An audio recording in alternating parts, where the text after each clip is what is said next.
guys. My name is David Richards. I'm the new Executive Director of the Cyber Center of Excellence, and this is our first Tech Unplugged for 2025 fall semester.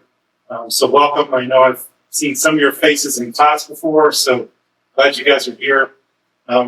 Today we've got Chris Mendoza from the Intel Corp presenting or talking. Chris is going to have a conversation, really. Chris is very active in the cybersecurity community here in Arizona. He's had a number of roles. So we're going to talk through that today. He's here as much representing his desire to give back to the community as he is to represent Intel. So thank you, Chris, for being here. Appreciate your time. My pleasure. Nice to meet everybody. All right, so some of these kids will know why I'm asking this question to get started. Tea or coffee when you wake up in the morning? Coffee. Tea and coffee. All right, we're off to a good start with the 2025 Tech Unplugged. Thank you, Chris. So, Chris, tell us about your current role with Intel. I'm a DevSecOps product security engineer. I've been in the group since 2013. I did step away for a couple of years, but we deal with digital content protection from Intel products and non-Intel products. My role specifically is the team leader for the infrastructure team. So all of our systems that are on-premise, or as well as in the cloud, or if they're a hybrid, we have about 500 systems that are within our group. So if you think about trust, trust from a cybersecurity perspective, right? How do you know that you can trust the website that you go to? You can look at the lock that's on a website, right? And that gives you an indication that what I type in is going to be secure. So my team and the teams that I work with build the trust that go into Intel products. So if you're familiar with Intel Secure Enclave or SGX or TDX for confidential computing, HDMI, those are some of the products that my group helps design and produce. Okay, so you said securing content.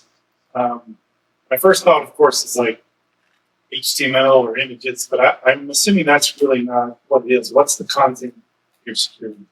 So anything from movies to television shows. So that's part of where my group started from. So they started with digital content protection, with the Digital Rights Millennium Act, and then you could look at the HDMI technology, how Blu-ray came to be. That's where the Intel got involved in the supporting the movie studios to help make that content protection available. Right? So it evolved from there into product security. How do we make the processor secure? How do we make the video output secure? How do we make the audio output secure? So people are not able to sniff and inspect that information that's being transmitted between a processor and a video card, or a processor and sound, and it's transferred. Interesting. Wow, that's cool. Okay. So looking over your resume here, you've kind of had an interesting career path. Take us through your career up to this point. Go back to the beginning when you got into IT security. All right. So I took a very unique path in the sense that I graduated from Yavapai College with an associate's in accounting. And then I graduated from University of Phoenix with a bachelor's in business. And then for some reason, this Y2K thing happened, and I actually ended up working for a software company as their accounting support. But I got very interested in Unix. So I started to use Unix terminals and dialing into dealer systems and things like that. And then I got exposed to Windows NT. So as I got more exposure into the technology, I found that having different challenges and having different problems come up was exciting for me because it was not repetitive. It was always something unique for me. So after I worked for 7 years in IT, I became a manager. I moved back to Arizona, and then I worked for a retail company. And then the economy fell out in 2008, 2009. And I realized, being in a retail sector where people have to have disposable income to buy motorcycles was not the best place when you're trying to raise a family or support yourself. So I said I wanted to be in technology. I really enjoyed it. And I said I either wanted to work for a university or go work at Intel. And after 3 or 4 applications being submitted to Intel, I finally got a phone call. And once I got the phone call, I got the interview, came in person. 15 minutes later, after I left, I got the job offer. So, but I did tell everything wasn't, great in the sense that I hit a wall. I wasn't getting the opportunities in tech like I wanted to, and so I left. I went to Maricopa County. I was a security architect for a year and a half, and then I went to the city of Chandler, and I was a chief information security officer. But then had a family emergency during COVID, and my head wasn't right, and I said, being responsible for an entire city cyber program is just not where I'm at this time of my life, and I went back to Intel. I went back to Intel in a leadership role, focusing on cloud, working with AWS and Azure, and basically had the same job I did when I left, but now I get to mentor, now I get to look at strategy, I look at long-term solutions that involve technology, and I get to come here and do things like this. Nice. So I think one of the things that's interesting about your resume when I look about it is your career progression. Talk a little bit about how you manage your career now compared to when you started. What's your thought process? So my thought process now is I'm more sensitive of what I can and cannot do, in the sense that I know if I break something down into small enough chunks that I'm able to achieve something.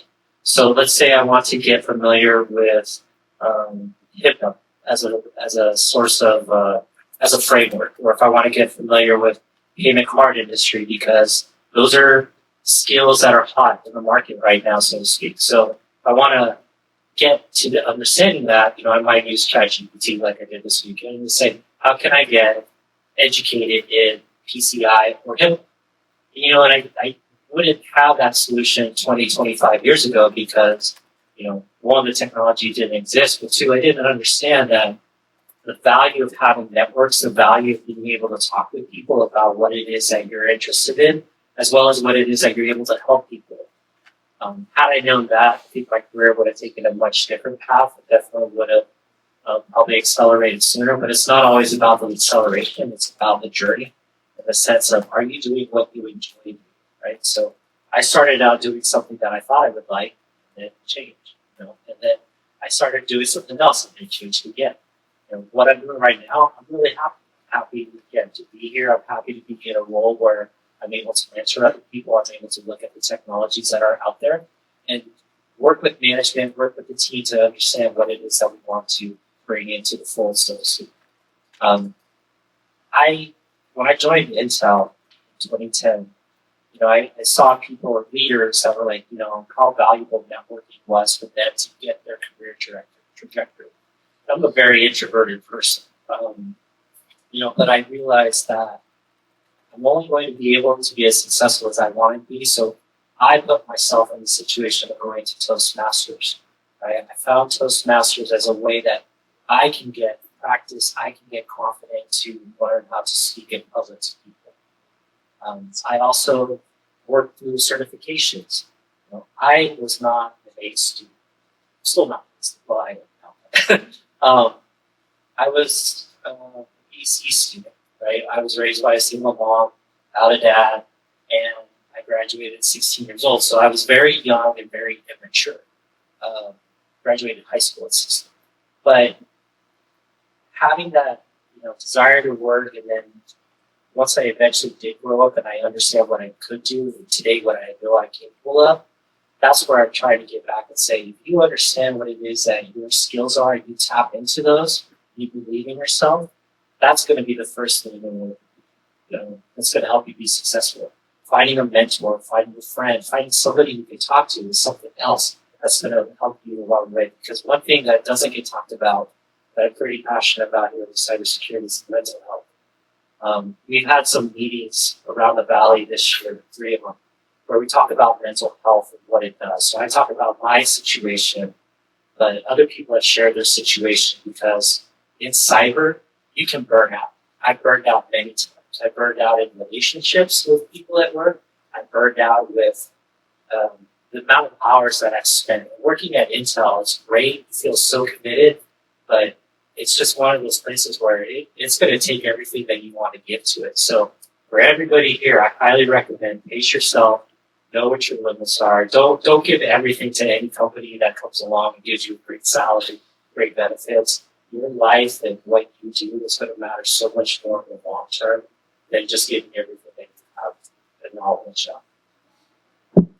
Absolutely. So Chris has given us some wisdom. I just want to go back and touch on for just a moment. One of the things I picked up and talked about learning is sometimes you need to break it down into smaller chunks so you can understand it. So, if there's anything that you guys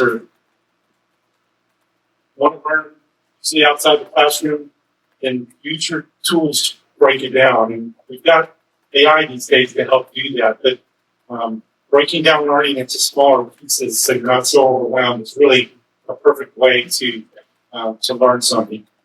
In the university, we're not going to give you everything you know in your career, and we're not going to touch on every personal passion project that you have. So sometimes you're going to have to do your own learning. So I encourage you to consider this when you're looking at what you want to learn next, is break it down into manageable chunks. The other thing Chris talked about was networking. In IT, we immediately go to the computer network, but really what he's talking about is taking the time to make friendships and find people in your area of expertise or even in business to get to know people. One of the reasons I know Chris shows up to all the cybersecurity events, and I would have never thought you were an introvert because you're at a lot of events, but showing up is part of how you get people to notice you and pay attention to what you're doing. And so, you guys, if you want to propel your career, need to show up to some events. This is great because you're here.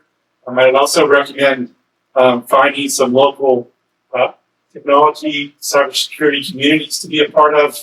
And I'm going to recommend one because it connects with what Chris just talked about. So the Information Systems Security Association, we have a Phoenix chapter. It meets quarterly, and we've got an event coming up in 2 weeks over in Scottsdale. And the topic is mental health. So it goes back to what Chris was talking about, mental health. As a student, you can actually go to our event for fairly inexpensive. But if you get a membership, that event will be free to you. So reach out to me if you want more information on ISSA. It's a good organization to show up, do the networking, make some friends, and meet some people there. Chris also mentioned Toastmasters. This is helping you to learn to speak in front of people. So if you feel like that's something that's going to be part of your career, I completely recommend finding a local Toastmasters group to participate in.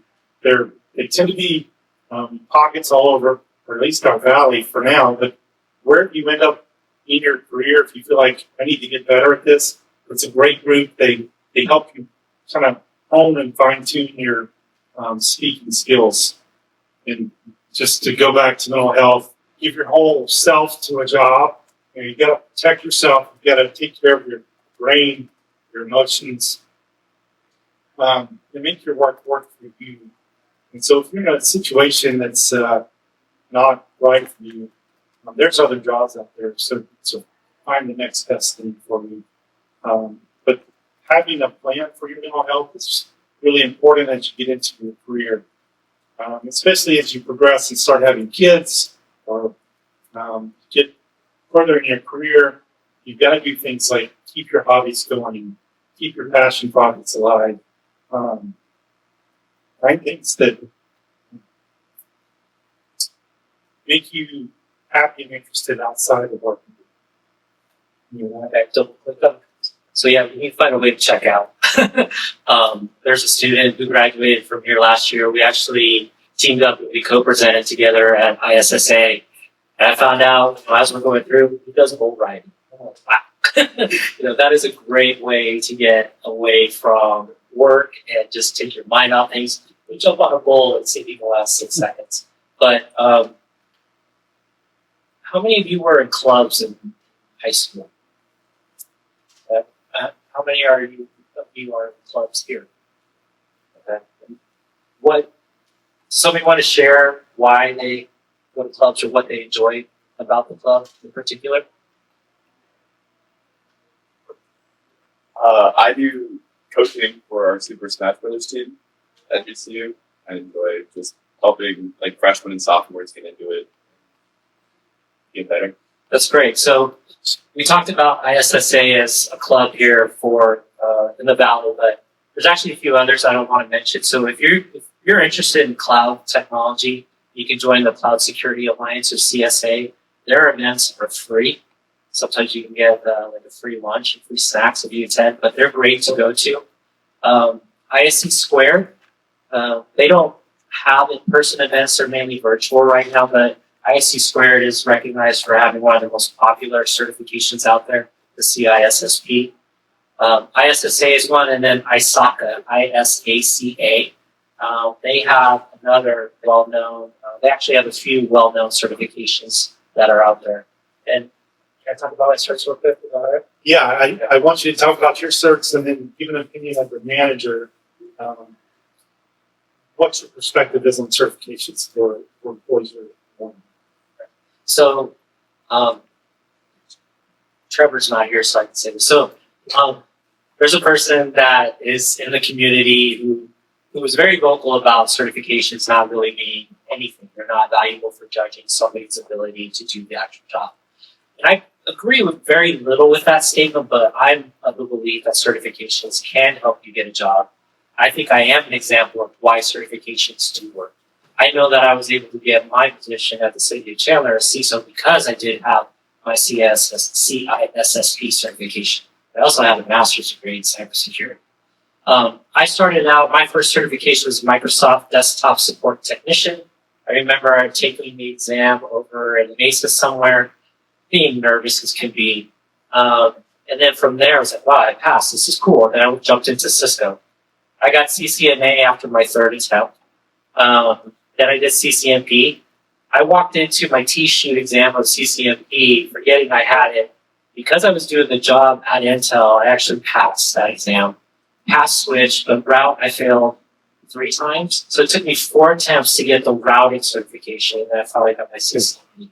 I thought that was great, but then I jumped into security. I got Security Plus, Cisco certified cybersecurity, and then I got the CISSP. But they're very closely related, by the way. So if you're going to pursue a security certification, you may see that Security Plus, CISSP, and then even in like probably CYSA, the newest one that's out there, it's the SOC analyst one. They're very similar. So I think that certifications are valuable. The most recent one that I got was the Certified Information Security Manager. This one blew me away. It actually took me 3 times to pass it because I thought I understood security, but this was from a financial managerial aspect. And the reason why I loved it so much is because it opened up my eyes to what I could be doing in my job. It showed me how I could be doing metrics and how I could be doing performance measurements. All these things that, isn't necessarily talked about in cybersecurity, but it was like, wow, if I had listened to that person who said they're not worth anything, I wouldn't have the knowledge to be a better employee, right? So now I can build tools. Now I can go to my manager and say, hey, what about this? What about that? They're seeing the value in me getting that certification versus, somebody coming in and getting the certification or saying they have it, they don't know how to do the job. So there's 2 sides of the equation depending on how you want to look at it. Sorry, that's a long answer, but I would definitely pursue certifications if you're thinking about, getting into the cybersecurity field. So I really like that idea of letting this certification study and topics in it to expand your mind, especially in what you can be doing. Like you said about the CISA and how it gave you some new ideas to take into the work that's covered. So certifications for you guys as college students, what I would recommend is Security Plus. We're doing a study group on Thursday nights over the Tech Club. Jordan Ward leads that. And the reason I tell you to start there is it gives us a common language to talk in cybersecurity. And if you have Security Plus, I know that you know how to talk the same language as I do. And then CYSA is another good one because it gets you into the SOC career path. If you're interested in that, I know for the red teamers, there's other certifications that are probably more tailored to that team. That sometimes you got to get a blue team SOC level and then work your way into the red team. With some very good progression. Chris, as far as like, here, let's start with this. Technical skills, what do you think a cyber security person needs to have most advantage in their technical skills?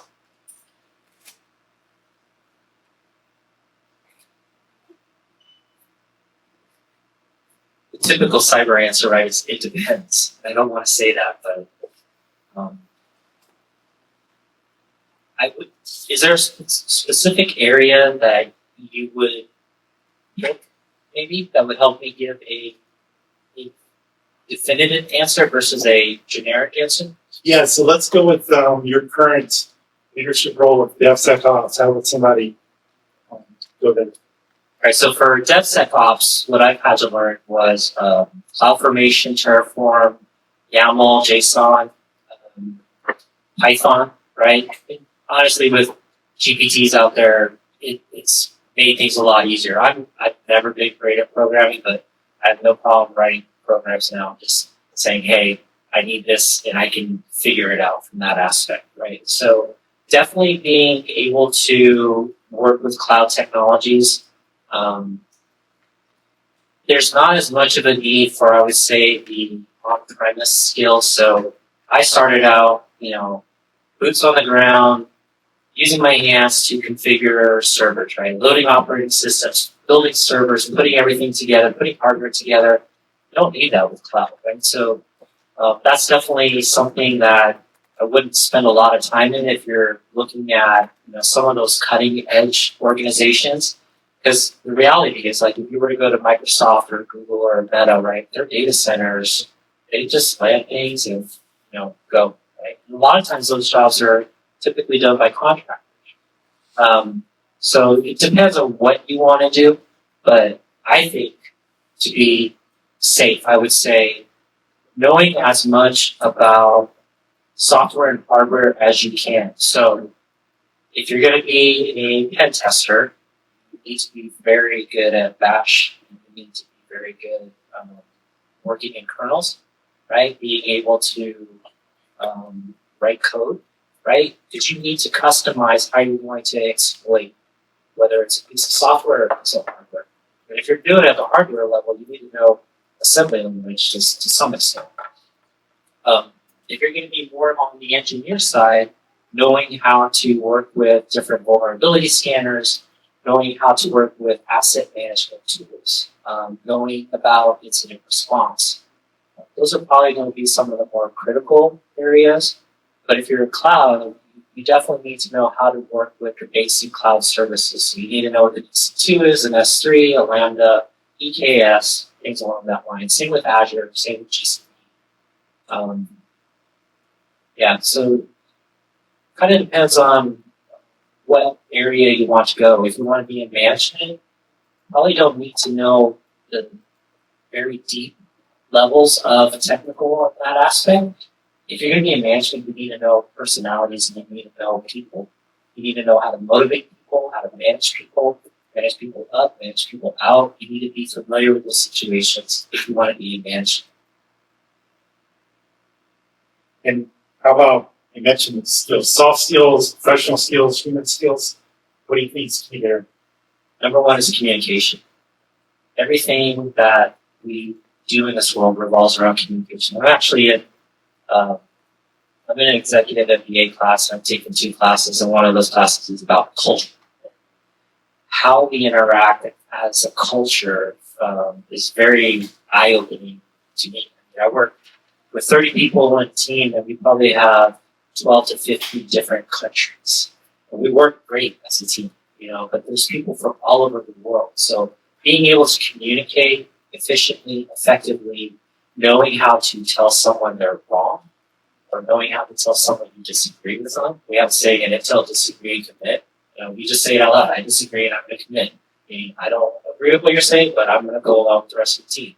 So that's part of our culture. But communication number one, accountability. Right? There's some things like I think personally you need to hold yourself accountable to things. If you're going to commit to doing something, follow through. You need to definitely know how to be a team player. Right? I was at, I think the ISSA, the last one I had, somebody's like, I just like to work by myself. And one of the CISOs says, you're not going to be on my team. You are not a team player. You're not going to be working for me. It's like, that's just the reality. Everything, even if we work remote, we work in teams. Steven! So, he's the reason why I'm here. Almost 3 years ago, I reached out to him to say, how can we team up and how can we work together with GCU? And it's great to see you. So, anyways, I digress, but yeah, there's a lot of soft skills, but the more human, the more approachable that you are, the more that you can get along with other people and not cause conflict, the more successful you're going to be. And even in our work, so I work for Granting Education, we're a remote team, and even we all work from home most of the time, and we're very much a team. Communicating through Teams, communicating through email, getting on calls together.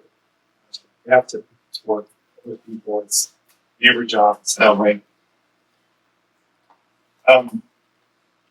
Any recommendations or advice you would give to these students who are starting out in their career?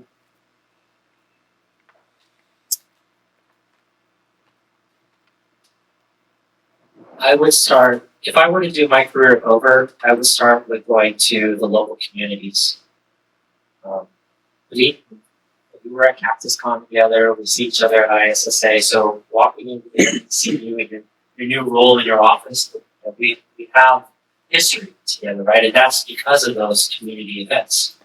The more people that you know and the more that you show that you're out there, and when the time comes that you need that position, whether you're desperate for it or you're not, the more people you're going to have available to be in your corner and on your side to help you. Right? And the easiest way to do that is to go to those community events. I started going in 2017 to ISC Square. I volunteered to be on the board and I was put in charge of the community events. I struggled trying to put events together just because I wasn't able to motivate people to show up. But eventually I became vice president and president of the chapter. And so I started to meet people when they would, sign up at the table and I'd help get their credits. People know who I am because of things like that, right? But it's not for me to be successful. It's just to be a good human and be a good partner in the cybersecurity war that we're in right now. I think the other thing that would be helpful is to find somebody that you can talk to about your career and long term. Right? So I'm not just talking about somebody you're going to maybe know for 6 months, but maybe there's a sibling, a parent, or a role model, professor, somebody like that, church, definitely, right? Somebody that you can talk to that you can just be open about how you're feeling, because maybe you're not sure if you need to move away to go get a job. Or maybe you're not sure if you're working at the right company, or maybe it doesn't have the right values, but you're in a situation where you need to be in this place, right? So knowing how to talk through those things and to get some feedback is definitely going to be helpful for you. I would say the third, maybe the last thing, is know how to be a good. If you're going to be an employee, know how to be a good employee. If you're going to be an owner, know how to be a good owner. So I said earlier, find something that you're interested in, something that you're passionate about, that makes you happy. And when you wake up, you just want to go do it, right? So it doesn't always work out that way, but it's the same thing I tell my kids. Do the job that you want to do so that you're happy. So you don't want to come home and be miserable or regret going to work, or regret, making that choice. It's your choice. You gotta own it. So if you're able to be a good employee, that means listening. That means having a good relationship with your peers, having a good relationship with your manager and your manager's manager. It can go a long way. One person I know is that I'm mentioning right now is struggling because their manager is no longer around, and so they feel like everything that they've worked on, their relationship for the past few years, is gone. So yeah, you put all your effort into one relationship, not all the other relationships, right? And those relationships go online too. So when you post on LinkedIn, you know, say a lot about who you are as a person. And don't forget that LinkedIn is very powerful. Use it to your advantage. It is an online resume. I do know recruiters that have gone out there and looked at my profile or looked at other people's profile. My coworkers say, hey, so-and-so's looked at my profile. I said, okay, well, they're going to see who you're connected with. They're going to see what you're posting about. If you're posting about projects that you work on, here at school, like, hey, we work as a team. I see that every year, right, with the capstone projects. Hey, we all work as a team. This is our capstone. It's great. Okay? But doing that consistently, giving updates on your capstone, other projects that you're working on, really sets you apart from everybody else that's in the same field as you are. Nice, thank you. How about some questions? You guys have questions for Chris or myself? I have questions. I'm the only one here. So you said you spent 7 years doing IT. Do you have any advice for someone who's just starting off and say about that, something like that? Sorry, so the question is, Chris spent 7 years in IT. Does he have any advice for someone starting out that help desk or an entry-level IT role? What helped me be successful in help desk was volunteering for projects and finding the hard work. And so I don't know anybody that really likes to write documents, but I actually worked on that for my manager. What can I help you with? What does the team need help with? So there was documents that needed to be updated or even created. I got good at that. And that led into opportunities for other projects that came along and other positions that came along. So when it was time to, hey, who are we going to send to deal with this, or who can we get to fix this, my name is brought up. And so don't be afraid to move around. It's staying in a position for 7 years. Is it really going to help you grow? So be in a position for a couple of years, maybe 3 years. I would say no less than 2, but be in a position for 2 to 3 years. And then maybe if you want to grow your skills, find a way to move into another role. One of the things that we're encouraged to do is we can do what are called development opportunities or bots. So we could take like a 3-month assignment and go learn another skill through a job. So somebody goes on sabbatical where they're off for a month or 2 months, and that team needs to have someone to do at least a portion of that person's job. So there'll be a posting, and let's say it's in finance, and I want to go learn finance as a skill. I can go apply, and I can do that assignment for maybe 25% of my time or 50%. There's people that want to get into management, so they'll go do assignment and cover for a manager that's on vacation, so they can learn how to get skills.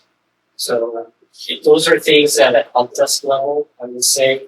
The other thing about help desk is customers, right? Whether you have students that are calling or you have faculty and administration, build relationships with them. I was always, hey, is Chris around? It was just because I took time to build relationships. I was personable and I made sure that people's issues were resolved. I didn't just say, go reboot it and call me back.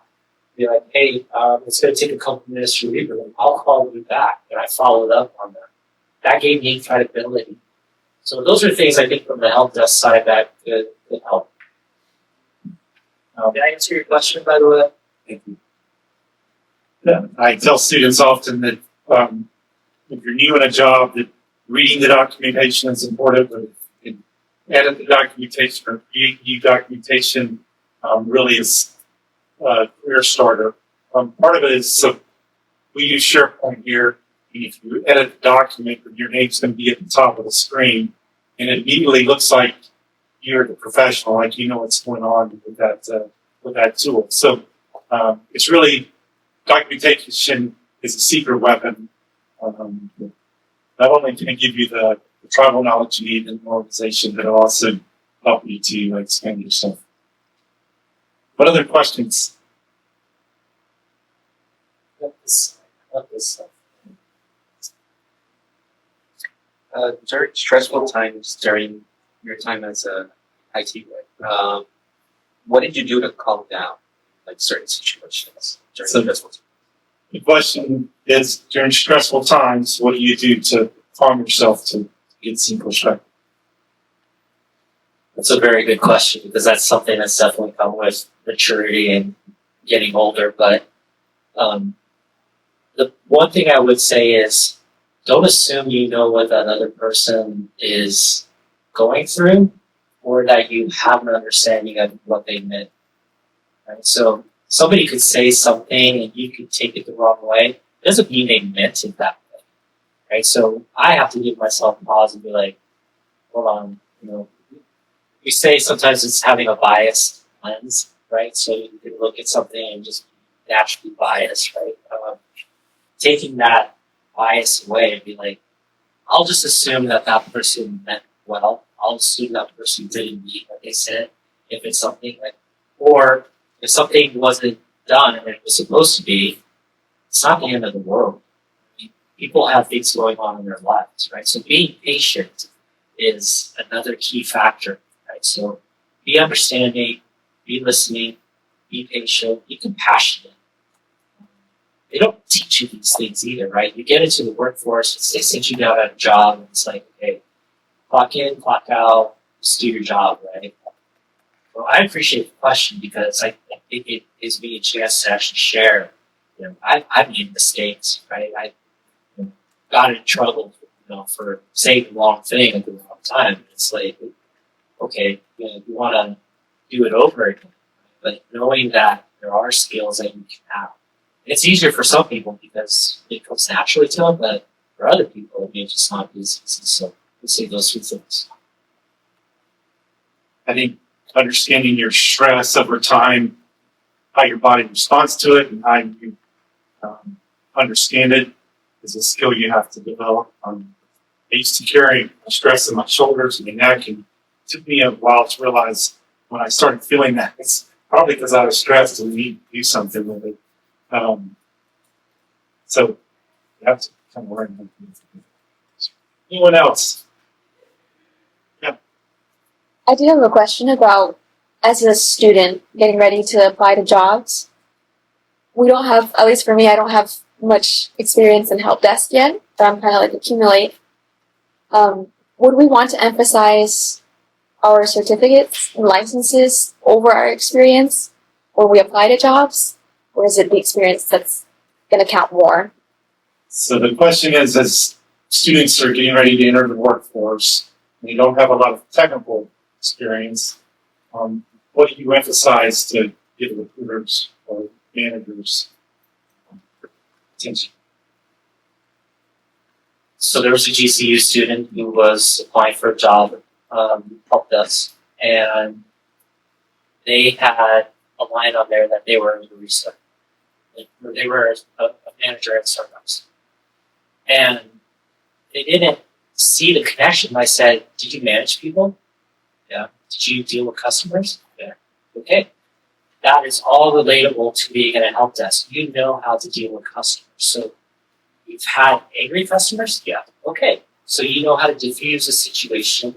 You know how to mentor employees that are in that situation. Right? So you're showing leadership. Not just that you can do a help desk, but that you have that leadership that you can handle the situation. So I would, depending on what that experience is, right, and depending on the certification, but I think you can go online and get free certifications. Maybe it's just like a Udemy or something like that where I completed this course in help desk support. So I would play that up, but if you have experience where you could find where those skills match, then I would go and ChatGPT and like, I worked in this role, this is a job posting, what skills from my experience work related to the job posting, and see what responses you get, and as long as they're true, use them in your application. Don't discount the work you've done, even though it's not an IT job, the work you've done.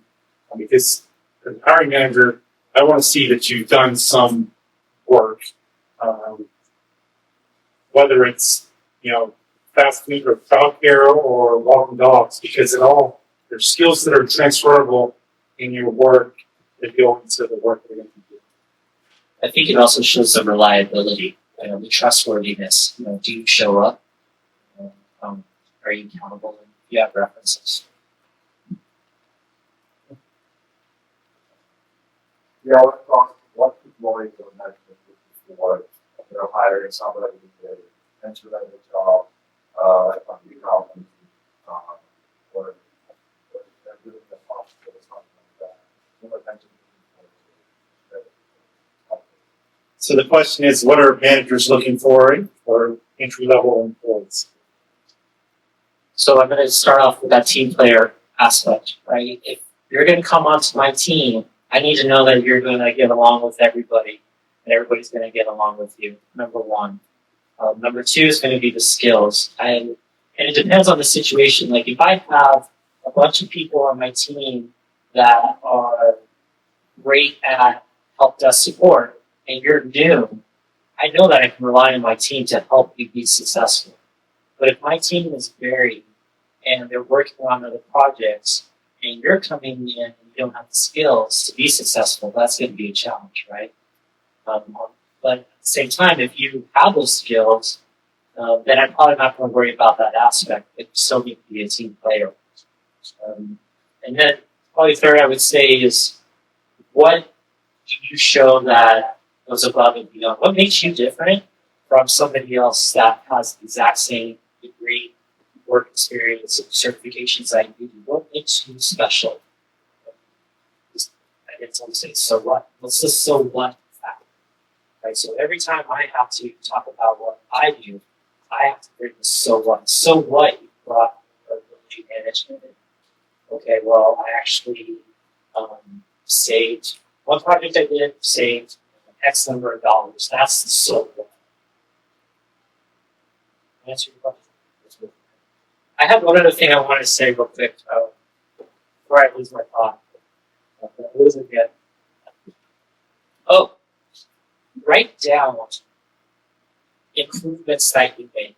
This is another thing that I wish I had known about.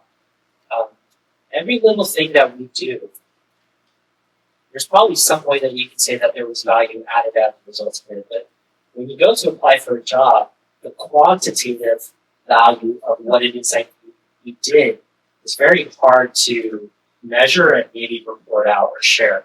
So if you're on a help desk and you want to become level 2, I remember that one statistic I used, because I started at the service desk engineer at Intel supporting factories. How many calls did I take? And what was the average amount of time? Average amount of time I was on a call, and how many of those calls were escalated? Those were my statistics.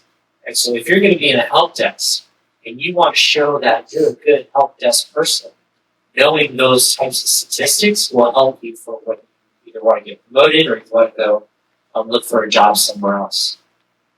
So yeah, I'll just keep it short, but find a way to measure the things that you touch and to quantify the value that you bring through that. It's not enough just to say, I took 1,000 calls. So what? They took 1,000 calls. Well, I took 1,000 calls and I kept 95% of them from being escalated. Oh, okay, that's significant. Right? So you guys will hear me say this if you're ever in class with me, but you need a career management document. You're documenting what you're doing in your work. You can start it while you're in college, document the clubs you're part of, document these type of meetings, because you're building your resume off that. build the improvements, and then you go back and look at what did I work on, what projects was I part of, and you've got something to talk about in the interview because that's part of an interview and standing out is having information to talk about. So career management document, I'll actually post a link on a podcast that covers this on a company called Janitor Rules. The military calls it a love me book. I was just talking to my son who wants to be a fireman, and they have him take around a notebook so that he documents everything he's going through. So we have to document our career as part of it.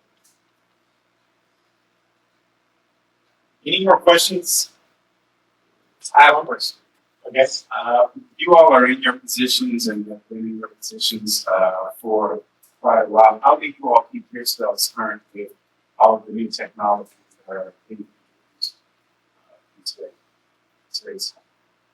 The question is, how do we keep ourselves updated on technologies and information news about the career? No, you go forward. I doom scroll on LinkedIn, get all those ads. There's some good ones on there, new technology. Going to the shows, so going to conferences, talking with vendors. That's sometimes a bit challenging because you get inundated with emails afterwards and sales pitches, but it is a good way to see what the latest and greatest is, especially if you can get a demo while you're there. Talking with other people.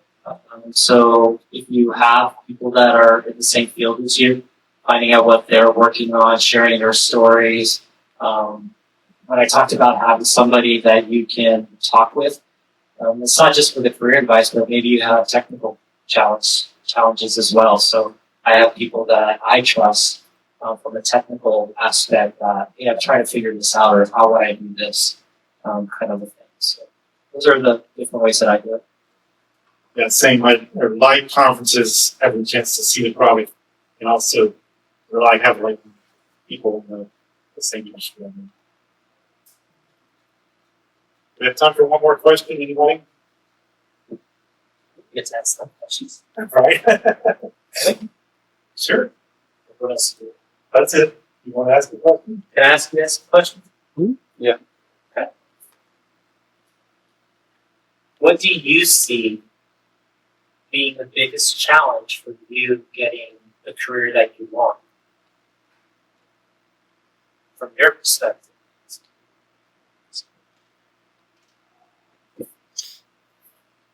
Find out a lot of positions require experience, but the experience that you need to get that experience requires experience. So coming out of college and having, say, entry-level positions asking for 5 years of experience or the CISSP or any of these big certifications that require tons and tons of experience, being able to get that experience first seems to be quite a bit of an issue, especially because a lot of those jobs that you need to get that experience also want more experience from you. So that's a great point, and I would say that's where the networking aspect can help, because you can sometimes, get around that aspect when somebody knows you or they know that you have the experience. So I agree with you 100%. Sometimes you see or you need to have 8 years of AI experience. Things like that. It's like the technology hasn't been around that long yet.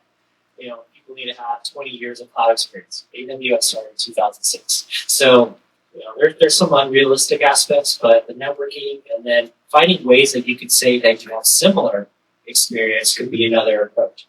I don't have this directly, but I have something that's like that. So again, something else checking. I would also add that job postings tend to be aspirational. And so even if you're not completely qualified for a job, if it interests you, apply for it. So when I ended up first working for Grand Canyon Education, I applied for a Linux system administrator job. And I literally hit reply and found my wife and said, I'm 75% qualified for this job. I knew I had some gaps in the skills. But I got a call the next day from the manager and did a phone interview and ended up getting the job. So even though I wasn't completely qualified, I was able to secure the job. What are the questions?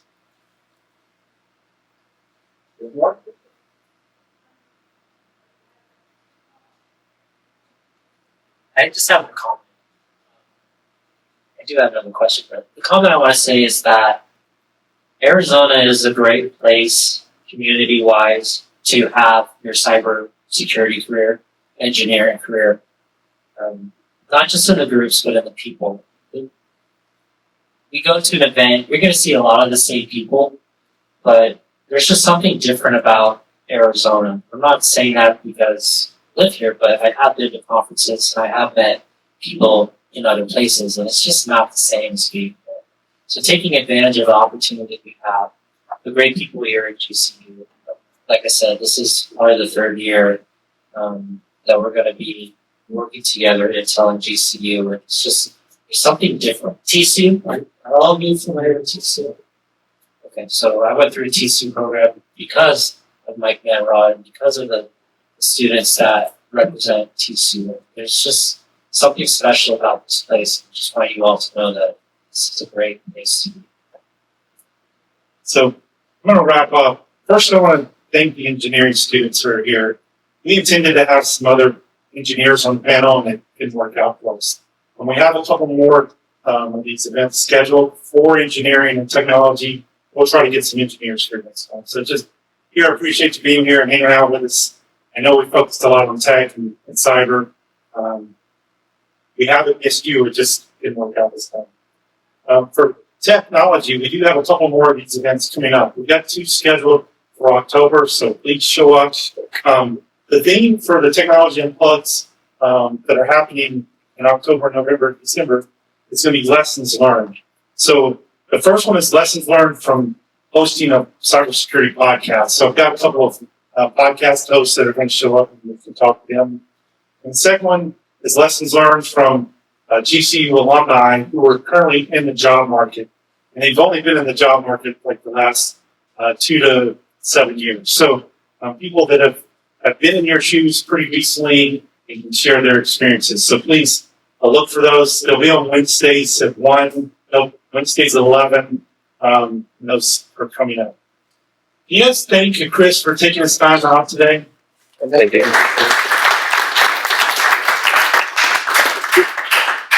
Chris is a friend. I have plans for him to come back and speak to us some more. So thank you, Chris. Really appreciate your time. And thank you guys for coming and joining us today.